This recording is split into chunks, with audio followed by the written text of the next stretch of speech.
Welcome back to our burger series. I'm Chef Britt with atbbq.com, and today I'm going to be showing you my recipe for brisket and buffalo sliders.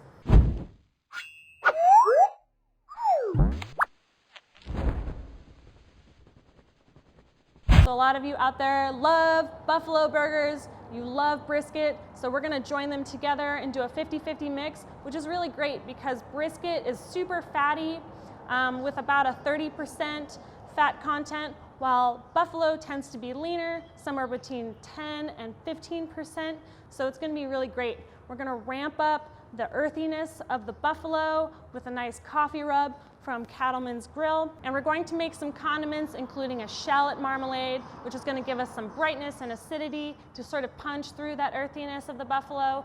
We're also going to create a nice creamy mixture of one of my favorite mustard barbecue sauces and mayonnaise. All right, so to start off, we're going to be making our shallot marmalade. Now this is just a pound of shallots here, and we're going to combine that with some red wine vinegar and a little sugar. Let's get them sliced up. This is probably the most tedious part of this burger. And we're going for a very thin slice on these.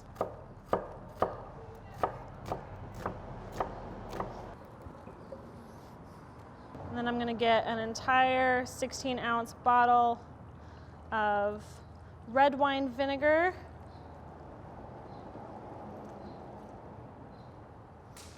I'm going to do about 3/4 of a cup of sugar. Now you can adjust that to your taste, but I really enjoy the sweetness. We'll just get it fired up. We'll just get everything mingling very nicely. And we're just going to cook this down until it's sort of jammy.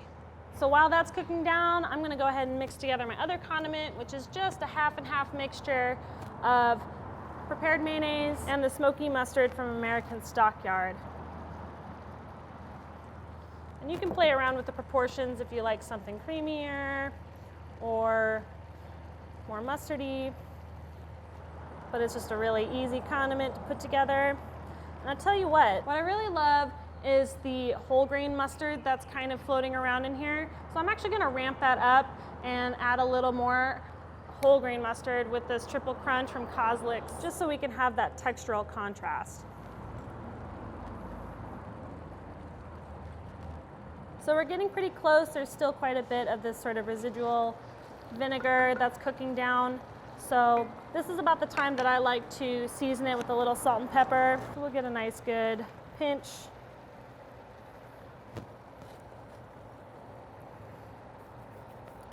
I love the Jacobsen kosher sea salt because it doesn't have any additives or anything that's going to mess with the flavor. And you don't have to worry about anything but salt being in there. I'm just going to come through and add a little fresh cracked pepper just to give it a little more bite. So we can see that the shallots are becoming really translucent. They've really absorbed a lot of that vinegar. So now we're just going for a consistency standpoint, which is just going to be drier. So I can see whatever residual liquid here is starting to get really syrupy. I don't want this to turn into hard sugar or anything, so I'm going to go ahead and cut the heat, and we'll transfer it to a container to cool.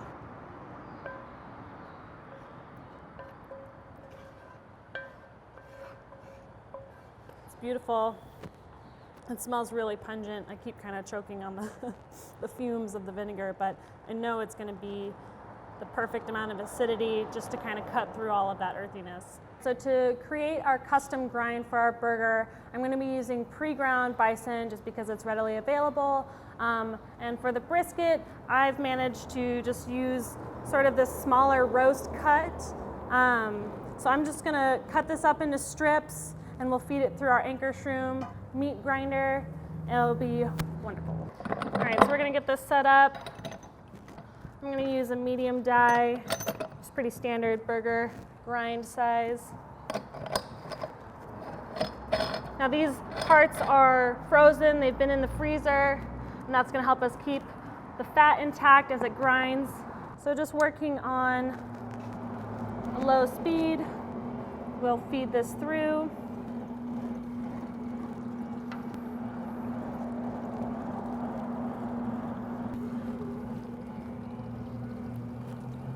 So I've got about 2 pounds of meat here. So to our 2 pounds of ground brisket, I'm gonna add a couple pounds of ground bison or buffalo, whatever you wanna call it.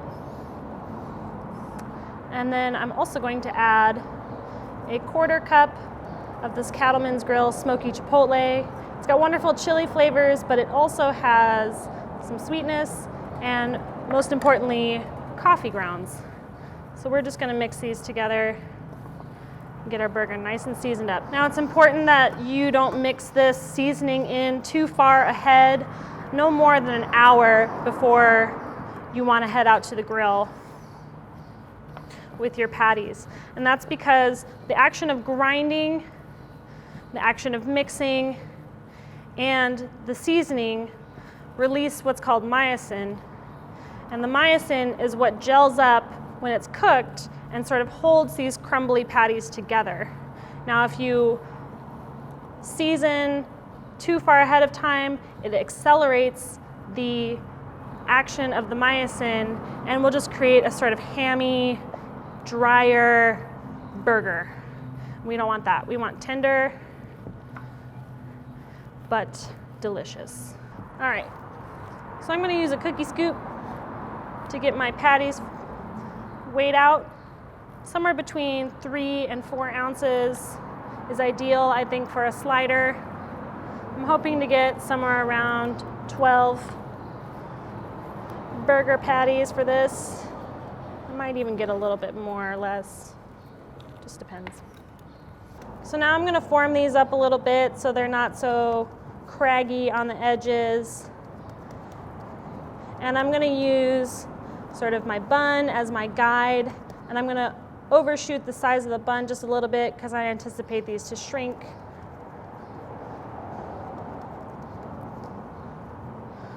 That's a good size slider right there.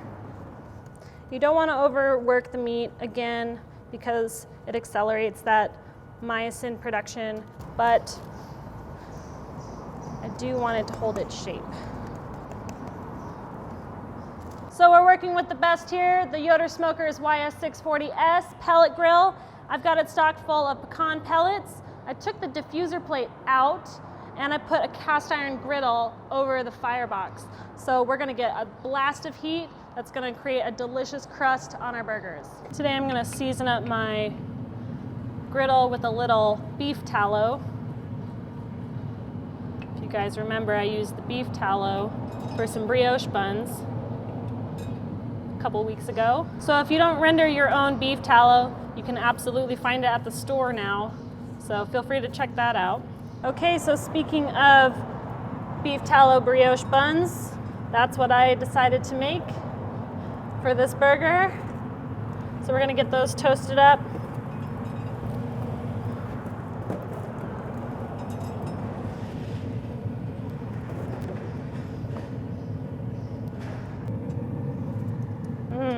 Look at that, gorgeous. Hitting it with a little more beef tallow. And then I'm gonna add a little bit more of this smoky chipotle right before we hit the hot grill. And this is gonna give us that great crust. And make sure to hit both sides.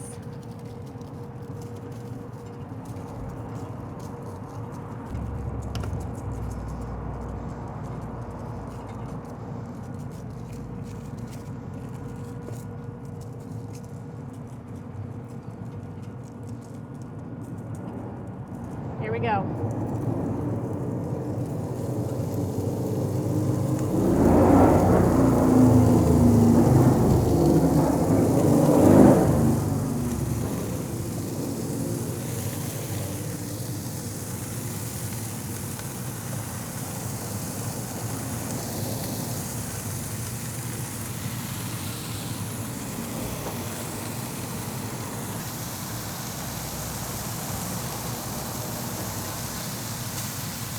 This smells incredible.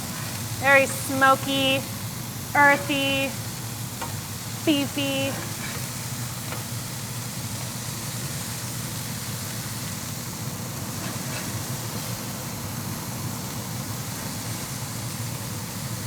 So one thing I look for when I'm trying to cook the perfect burger is sort of this blood or juice will pool at the top, and that's when I know it's hot all the way through. We're getting really close.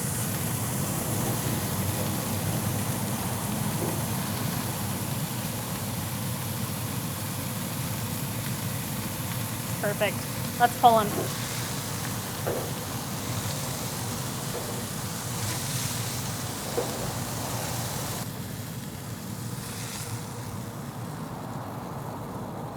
All right, now it's time to assemble. I'm so excited. We've got our smoky mustard mayo dressing. We've got our sort of pickled shallot marmalade. We've got these super delicious brioche buns, and of course, the ever amazing burger. Let's put it together. So to build this, I'm gonna do the sauce first. We're gonna follow up with our burger patty.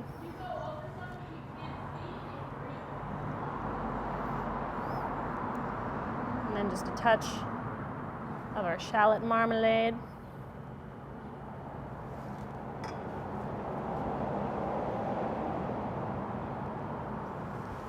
I'm about to make a fool of myself.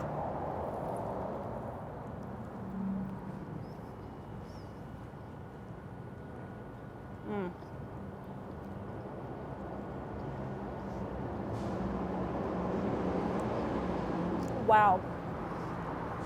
Or as Gordon Ramsay would say it, wow, wow, wow, wow, wow, wow, wow. Super savory, which is not usually in my realm, but man, the burger's really juicy. Everything's just playing really well together.